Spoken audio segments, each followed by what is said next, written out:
부채의 날개짓. 엄마, 정말 가야 해. 6개월 전 서울에서 엄마에게 물었던 그 질문이 아직도 귓가에 맴돌았다. 엄마는 미국 대학의 교환교수 제안을 받았고 유나에게는 선택의 여지가 없었다. 특히 무릎 부상으로 무대에서 내려온 지 얼마 되지 않은 시점이었기에 엄마는 새로운 환경이 도움이 될 거라며 유나를 설득했다. 하지만 새로운 곳에서의 생활은 유나가 상상했던 새로운 시작과는 거리가 멀었다. 락커 앞에서 책을 꺼내는 유나의 귀에 익숙한 목소리가 들렸다. 저기 봐. 또 저 이상한 걸음걸이로 걷네. 브리튼이었다. 금발의 치어리더 주장이자 유나가 전학 온 첫날부터 그녀를 보고 조롱하던 아이였다. 진짜 좀비 같아. 발소리도 안 나잖아. 브리트니의 무리가 킥킥거리며 웃었다. 유나는 책을 꺼내는 손을 멈추지 않았다. 무용수는 무대 밖에서도 품위를 잃지 않는단다. 하지만 할머니의 목소리는 브리트니의 조롱을 막아주지 못했다. 유나의 락커 안에는 다른 학생들과 달리 화려한 스티커나 사진이 없었다. 대신 작은 천주머니 하나가 조심스럽게 걸려 있었다. 그 안에는 접힌 부채 하나가 있었다. 할머니의 유품이자 유나가 마지막 무대에서 사용했던 살풀이 춤의 부채. 유나는 마지막 무대 이후 무대에 서지 못했다. 공연 중 무릎을 다쳤고 의사는 최소 1년의 재활을 권고했다. 무용수로서의 꿈이 무너지는 순간이었다. 미국행은 그 상실감에서 도망치는 방법이기도 했다. 점심시간 유나는 도서관 구석 자리에 앉아 부채를 꺼내 조심스럽게 펼쳤다. 목련의 하얀 꽃잎이 한지 위에서 숨을 쉬는 것 같았다. 유나는 부채를 들어 천천히 팔을 뻗었다. 손목의 부드러운 회전, 팔꿈치의 우아한 곡선. 몸이 기억하는 춤이었다. 뭐 하는 거야? 갑작스러운 목소리에 유나가 돌아보자 브리트니와 그녀의 무리가 서 있었다. 아, 이게 그 이상한 동양 춤에 쓰는 거구나. 브리트니가 부채를 빼앗으려 손을 뻗었다. 유나는 재빨리 부채를 품에 안았다. 만지지 마. 오, 드디어 입을 여네. 항상 조용하더니. 브리트니의 친구가 비웃었다. 그 춤 말이야. 브리트니가 과장되게 팔을 흔들며 흉내냈다. 이렇게 천천히 움직이는 거지. 완전 고리타분해.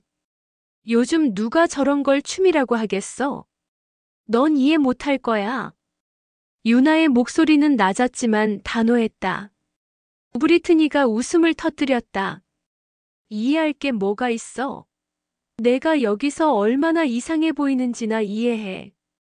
유나는 대답하지 않았다.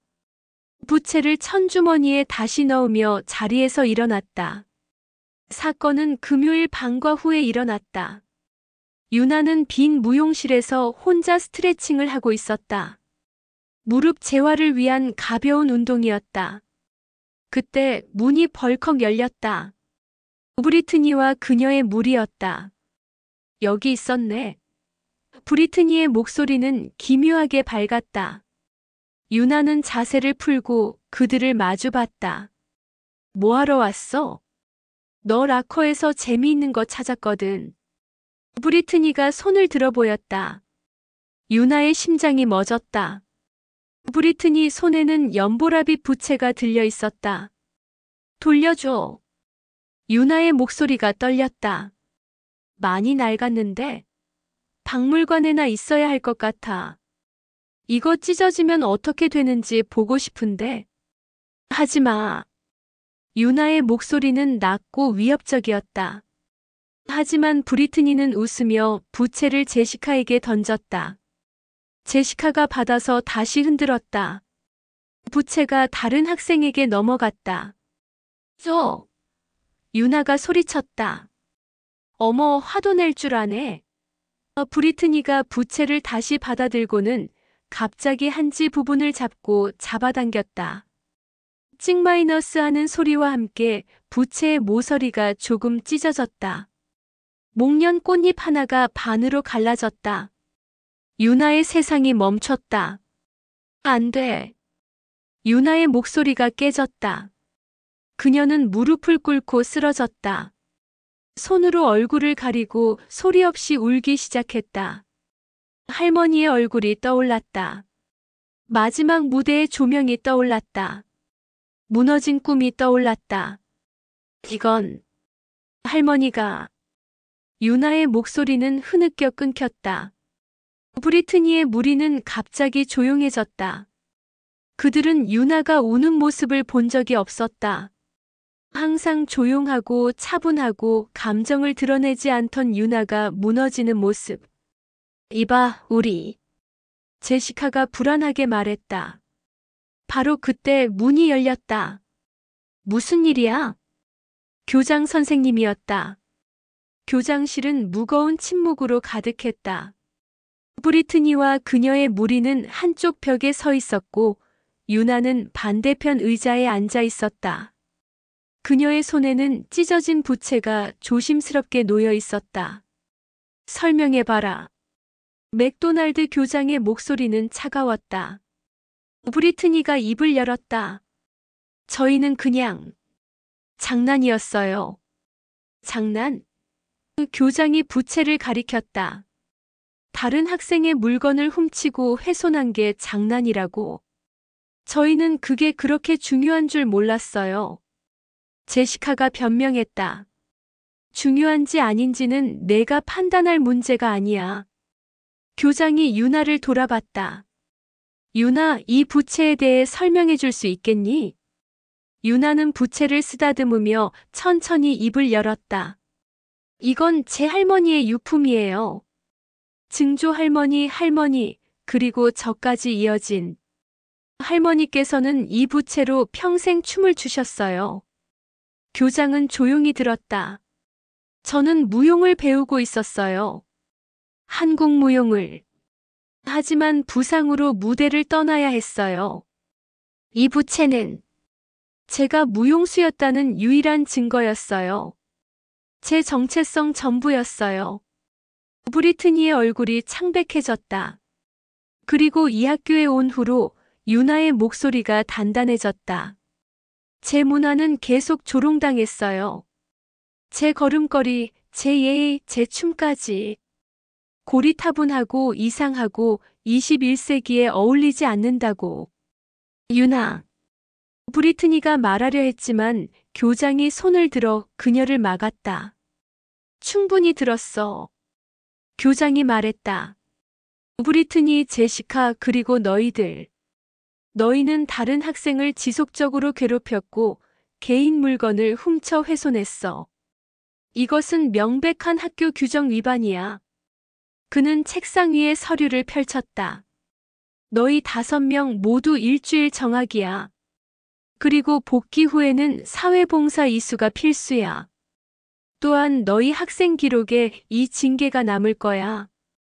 브리트니의 얼굴에서 핏기가 싹 빠졌다. 교장 선생님, 제발. 저는 대학 지원을 앞두고 있어요. 기록에 남으면. 그건 내가 행동하기 전에 생각했어야지. 교장은 단호했다. 그리고 교장이 유나를 돌아봤다. 그의 목소리가 부드러워졌다. 내가 겪은 일에 대해 진심으로 사과해. 우리 학교에서 이런 일이 일어나서는 안 됐어. 유나는 고개를 끄덕였다. 그런데 교장이 잠시 생각하더니 말했다. 내 이야기를 들으면서 생각했는데 너는 한국 무용을 한다고 했지? 예. 했었어요. 보여줄 수 있겠니? 유나는 놀라 교장을 쳐다봤다. 네. 다음 주가 우리 학교 세계의 문화를 알리는 주간이야. 원래 계획은 있었지만 솔직히 형식적인 행사에 불과했어. 교장이 미소 지었다. 하지만 내 이야기를 듣고 생각이 바뀌었어. 이 시간을 통해 서로의 문화를 이해하고 존중하는 자리가 되었음 싶거든. 그는 몸을 앞으로 기울였다. 학생들 앞에서 내 춤을 보여줄 수 있겠니? 한국 무용이 무엇인지, 그것이 내게 어떤 의미인지. 물론 강요는 아니야. 내가 원한다면. 유나는 찢어진 부채를 내려다봤다. 목련 꽃잎이 반으로 갈라져 있었지만 여전히 아름다웠다. 할머니의 목소리가 들렸다. 슬픔을 털어내고 다시 일어서는 춤. 할게요. 유나가 말했다. 하지만 부채를 수리해야 해요. 학교에서 도와줄게. 교장이 약속했다. 우리 학교에 한국 전통 공예를 하는 선생님이 계셔. 일주일 후 브리트니와 그녀의 무리는 학교로 돌아왔다. 정학 기간 동안 그들은 각자 많은 생각을 했다. 특히 브리트니는 부모님과 긴 대화를 나눴고 자신의 행동이 얼마나 잔인했는지 깨닫게 되었다. 월요일 아침 유나가 락커에서 책을 꺼내고 있을 때 그 무리의 아이들이 다가왔다. 유나는 몸을 굳혔다. 유나. 브리트니가 말했다. 그녀의 목소리는 떨리고 있었다. 대화할 수 있을까? 유나는 천천히 고개를 끄덕였다. 브리트니는 깊게 숨을 들이쉬었다. 미안해. 우리가 한 짓은 변명의 여지가 없어. 제시카와 다른 아이들도 고개를 숙였다. 나는 내가 다르다는 이유로 널 괴롭혔어. 내 문화를, 내 춤을, 내가 소중히 여기는 모든 걸 조롱했어. 그게 얼마나 상처가 되는지 생각도 안 했어. 그녀의 눈에 눈물이 맺혔다. 정학 기간 동안 내 이야기에 대해 생각했어. 그 부채가 내게 얼마나 의미 있는지, 내가 얼마나 많은 걸 잃었는지, 그리고 내가 그걸 더 망가뜨렸다는 게. 유나는 말없이 들었다. 나는 내게 용서받을 자격이 없어. 하지만 진심으로 사과하고 싶었어. 그리고 이게 전부를 보상할 순 없겠지만. 그녀는 작은 상자를 꺼냈다. 손으로 만든 것 같은 나무 상자였다. 정학 기간 동안 우리 다섯이 같이 만들었어. 내 부채를 보관할 수 있는 상자. 한국 전통 무늬를 새기려고 했는데 서툴러. 유나는 상자를 받아들었다. 나무에는 서툰 솜씨로 새겨진 목련 무늬가 있었다. 완벽하지는 않았지만 정성이 느껴졌다. 그리고 제시카가 나섰다. 우리 5명 모두 내 공연을 보러 갈 거야. 제대로 배우고 싶어. 한국 무용이 뭔지, 내 문화가 뭔지. 유나는 상자를 쓰다듬으며 천천히 입을 열었다. 사과는 받을게. 하지만 용서는 시간이 필요해. 브리트니가 고개를 끄덕였다. 당연해. 당연하지. 그리고 유나가 그들을 똑바로 쳐다봤다. 다시는 누구도 그들의 문화나 정체성 때문에 조롱하지 마. 나한테뿐만 아니라 누구에게도. 약속해. 브리트니가 진지하게 말했다. 유나는 조용히 고개를 끄덕이고 상자를 들고 교실로 향했다. 복도를 걸으며 그녀는 처음으로 이 학교에서 조금 더 안전하다고 느꼈다. 발표일 강당은 학생 500명으로 가득 찼다. 무대 뒤 유나는 한복을 입었다. 연보라색 치마와 하얀 저고리, 할머니가 무대에서 입으셨던 옷과 같은 색이었다. 그녀의 손에는 부채가 있었다. 미술부 선생님이 정성스럽게 수리해준 부채. 찢어진 부분은 같은 색의 한지로 조심스럽게 덧댄 뒤 가는 금실로 술을 놓아 오히려 더욱 아름다워졌다. 갈라진 목련 꽃잎 위로 금실이 반짝였다. 상처도 아름다움이 될 수 있단다. 김 선생님이 부채를 건네며 말씀하셨다. 심장이 뛰었다. 무릎이 조금 아팠다. 하지만 유나는 깊게 숨을 들이쉬었다. 무대막이 열렸다. 유나는 천천히 무대 중앙으로 걸어나갔다. 까치걸음으로 조용하게, 우아하게. 객석에서 웅성거림이 들렸다. 유나는 마이크 앞에 섰다. 안녕하세요. 저는 유나입니다. 그녀의 목소리는 떨렸지만 분명했다. 오늘 여러분께 보여드릴 춤은 살풀이 춤입니다. 이 춤은 한국 전통 무용으로 한이라는 깊은 슬픔과 울분을 풀어낸다는 의미를 담고 있습니다. 그녀는 부채를 펼쳤다. 목련 꽃잎 위에 금실이 조명을 받아 반짝였다. 이 부채는 제 증조 할머니부터 이어진 가족의 유품입니다. 최근에 훼손되었지만 유나는 금실을 쓰다듬었다. 김 선생님께서 수리해 주셨습니다.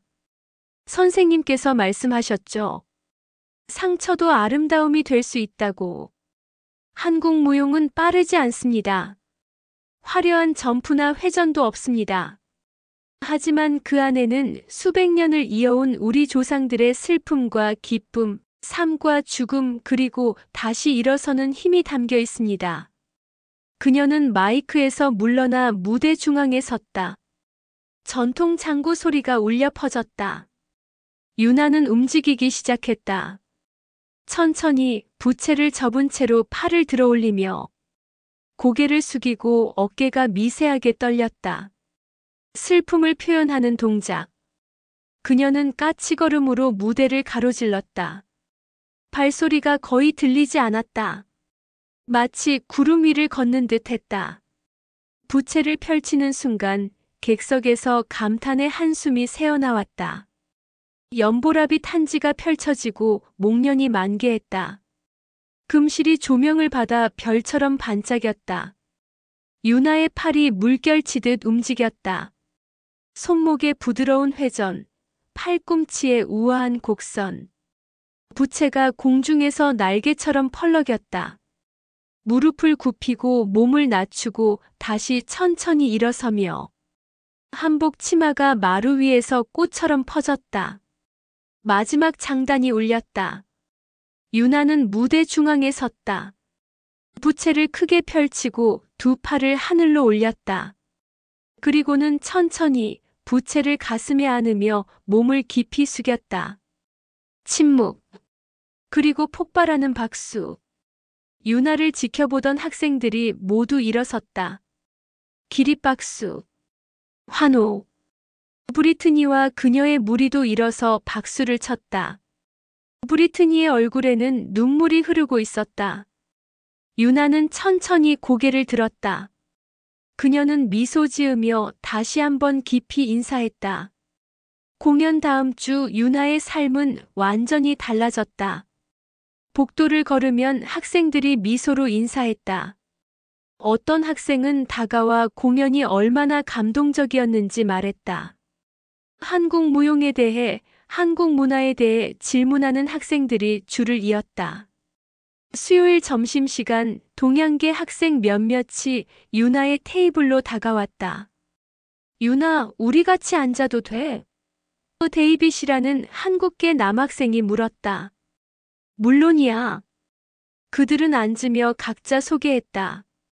데이빗, 중국계 메이, 베트남계 안, 일본계 유키, 그리고 인도계 프리야. 우리 다 내 공연 봤어. 메이가 말했다. 정말. 울었어. 우리도 비슷한 경험이 있거든. 우리 문화가 이상하다는 말 들었던 거. 맞아. 아니, 고개를 끄덕였다. 나는 도시락 때문에 놀림받았어. 냄새가 이상하다고. 유나는 그들을 바라보며 깨달았다. 자신만 외로웠던 게 아니었다. 같은 날 방과 후 유나는 교장실로 불려갔다. 유나, 들어와. 교장이 따뜻하게 맞이했다. 앉아. 유나가 앉자 교장이 말했다. 내 공연은 놀라웠어. 학생들뿐만 아니라 교사들도 큰 감동을 받았어. 그래서 제안이 있어. 그는 서류를 내밀었다. 학교에서 방과 후 문화 교류 프로그램을 만들려고 해. 다양한 문화권의 학생들이 자신의 문화를 나누는 시간. 그리고 내가 한국 무용 워크숍을 열어주면 어떨까? 유나는 놀라 서류를 들여다봤다. 워크숍이요? 그래. 관심 있는 학생들에게 한국 무용의 기초를 가르쳐 주는 거야. 물론 내 무릎 상태를 고려해서 무리하지 않는 선에서. 어때? 유나는 잠시 생각했다. 부상 이후 그녀는 춤을 포기했다고 생각했다. 하지만 지난주 무대에서 그녀는 깨달았다. 춤은 여전히 그녀의 일부였다. 해볼게요. 유나가 말했다.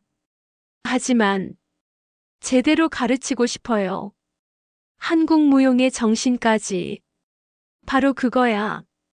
교장이 미소 지었다. 내가 무대에서 보여준 게 그거였어. 단순한 춤이 아니라 문화와 정신. 2주 후 첫 한국 무용 워크숍이 열렸다. 무용실에는 10명 정도의 학생들이 모였다. 데이빗과 그의 친구들, 그리고 놀랍게도 브리트니와 제시카도 있었다. 유나는 한복을 입고 그들 앞에 섰다. 환영해요, 여러분. 유나가 말했다. 오늘부터 우리는 한국 무용의 기초를 배울 거예요. 하지만 그 전에 한 가지 알아야 할 게 있어요. 그녀는 부채를 펼쳤다. 금실이 반짝이는 그 부채. 한국 무용은 단순히 몸을 움직이는 게 아니에요. 그 안에는 마음이 담겨야 해요. 한국말로 멋이라고 하죠. 우아함, 품위, 그리고 내면의 힘. 학생들이 집중해서 들었다. 오늘은 가장 기본인 걸음걸이부터 배울 거예요. 한국 무용의 기본, 까치걸음. 유나는 천천히 시범을 보였다. 무릎을 살짝 굽히고 발을 안쪽으로 모으며 조용하게 걸었다. 따라해보세요. 학생들이 어설프게 따라했다. 어떤 학생은 균형을 잃었고 어떤 학생은 웃음을 터뜨렸다. 브리트니는 다른 학생들보다 더 진지하게 연습하고 있었다. 땀이 이마에 맺혔지만 포기하지 않았다. 잘하고 있어. 유나가 말했다. 자세가 좋아. 브리트니가 놀란 듯 유나를 쳐다봤다. 그리고는 수줍게 미소 지었다. 고마워. 1시간의 수업이 끝난 후 학생들은 땀을 흘리며 웃었다. 생각보다 훨씬 어렵네. 아니 말했다. 그치? 겉으로 보면 천천히 움직이는 것 같은데 실제로는 엄청난 근력이 필요해. 유나가 설명했다. 학생들이 하나둘 무용실을 나간 후 브리트니가 남았다. 유나. 그녀가 조심스럽게 다가왔다. 응. 오늘 정말 고마워. 나를 받아줘서. 나는 내가 날 거절할 줄 알았어. 당연하다고 생각했고. 너는 사과했어. 그리고 진심으로 변하려고 노력하고 있어. 그걸로 충분해. 상처는 여전히 아파. 하지만 이 부채처럼 상처도 아물 수 있어. 시간이 걸리겠지만. 브리트니가 고개를 끄덕였다. 나는 기다릴게. 그리고 계속 노력할게. 그녀가 무용실을 나간 후 유나는 혼자 거울 앞에 섰다. 부채를 펼치고 천천히 춤을 췄다. 혼자만의 춤. 하지만 이번에는 슬프지 않았다. 금실이 조명을 받아 반짝이는 것을 보며 유나는 깨달았다. 상처는 사라지지 않는다. 하지만 그것을 아름다움으로 바꿀 수는 있다. 3개월이 흘렀다. 한국 무용 워크숍은 매주 열렸고 참가자는 30명으로 늘었다. 유나는 더 이상 혼자가 아니었다. 교장의 제안으로 학교는 아시아 문화의 밤 행사를 준비했다. 한국뿐만 아니라 중국, 일본, 베트남, 인도 등 다양한 문화를 소개하는 행사. 그리고 마지막 공연은 유나와 그녀의 워크숍 학생들이 함께 추는 부채춤이었다. 공연 전날 밤 유나는 무용실에서 학생들과 마지막 연습을 했다. 다들 잘하고 있어. 유나가 격려했다. 한국 무용에서 가장 중요한 건 완벽함이 아니야. 마음이지. 너희가 왜 이 춤을 배우기로 했는지, 무엇을 표현하고 싶은지. 그 진심이 관객에게 전달되면 그게 바로 좋은 춤이야. 데이빗이 손을 들었다. 유나, 우리 너한테 줄 게 있어. 학생들이 웃으며 뒤에서 무언가를 가져왔다. 부채였다. 정확히는 부채 30개. 각자의 이름이 쓰인 손수 만든 부채들. 우리가 직접 만들었어. 아니, 설명했다. 미술과 선생님이 도와주셨어. 내일 공연에서 이걸로 춤추면 어떨까 해서. 유나는 부채 하나를 집어들었다. 연보라색 한지에 각기 다른 꽃들이 그려져 있었다. 목련, 무궁화, 벚꽃, 매화. 얘들아. 유나의 목소리가 떨렸다. 우리는 모두 다른 배경을 가지고 있어. 하지만 이 춤을 통해 연결됐어. 그걸 표현하고 싶었어. 브리트니가 한 발 앞으로 나왔다. 유나, 내 부채도 봐줄래?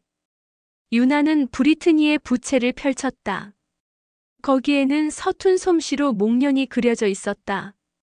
그리고 작은 글씨로 쓰여 있었다. 포 퍼기브너스 언드 누 비기닝츠. 마이너스 브리터니. 용서와 새로운 시작을 위하여. 유나는 눈물을 참으며 브리트니를 쳐다봤다. 고마워. 공연 당일 강당은 학생, 학부모, 그리고 지역 주민들로 가득 찼다. 무대 뒤에서 30명의 학생들이 한복을 입고 준비했다. 각기 다른 색깔의 한복, 각기 다른 디자인. 하지만 모두 아름다웠다. 무대 조명이 켜지고 전통 음악이 흘러나왔다. 30개의 부채가 동시에 펼쳐졌다.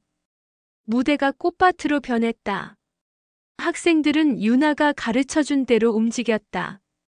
천천히 부드럽게 마음을 담아서. 어떤 학생은 조금 빨랐고 어떤 학생은 균형을 약간 잃었다. 하지만 그들은 멈추지 않았다. 계속 춤췄다. 관객석에서 박수 소리가 들렸다. 격려의 박수. 유나는 무대 중앙으로 걸어 나왔다. 할머니의 부채를 높이 들어 올렸다. 그리고 회전했다. 30명의 학생들이 유나를 따라 회전했다. 30개의 부채가 공중에서 꽃처럼 피어났다. 잠깐의 침묵 그리고 우레와 같은 박수. 모든 관객이 환호하며 일어섰다. 첫 줄에 앉은 유나의 어머니가 눈물을 닦으며 박수쳤다. 그 옆에 교장 선생님도 활짝 웃으며 박수를 보냈다. 학생들이 손을 잡고 다시 한번 인사했다. 그들의 얼굴에는 땀과 눈물과 미소가 함께 있었다. 유나는 그 순간을 가슴에 새겼다. 이것이 그녀의 새로운 무대였다. 혼자가 아니라 함께 서는 무대. 1년이 흘렀다. 유나는 이제 고등학교 3학년이었고 대학 지원서를 쓰고 있었다. 전공 무용교육학. 그녀는 더 이상 무대 위에 무용수를 꿈꾸지 않았다. 대신 다른 사람들에게 춤을 가르치는 교육자를 꿈꿨다. 무릎은 여전히 완전히 회복되지 않았다. 하지만 그것은 더 이상 끝을 의미하지 않았다. 새로운 시작을 의미했다. 잘했다, 우리 손녀. 내 춤이 많은 이들에게 희망이 되었구나. 그녀의 춤은 멈추지 않았다. 새로운 무대 위에서 그녀의 새로운 가족들과 함께. 그리고 그녀의 손에 항상 들려있던 부채는 여전히 반짝이고 있었다.